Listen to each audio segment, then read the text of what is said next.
how was your day like in Siargao? Like, how do you start and even Sa isla, I wake up at 6.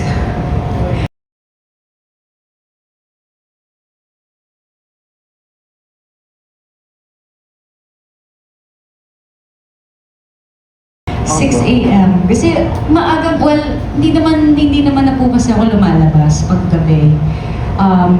I don't have night outs na as much.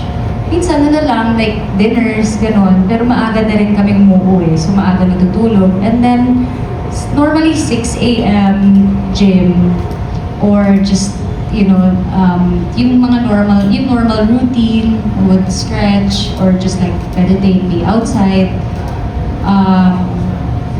Sa isla nagtatrabaho din naman ako, but mostly desk work. Or I do content as well. So, very routine-based pag nasa isla.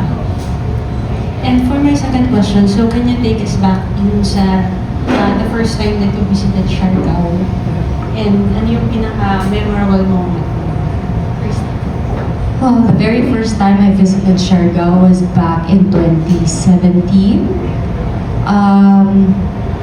I was with my friends at that time.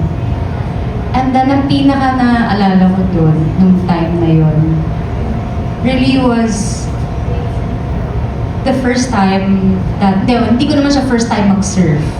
But it was my first time to actually catch a wave. Ewan ko, parang people might say that it's such a cliche.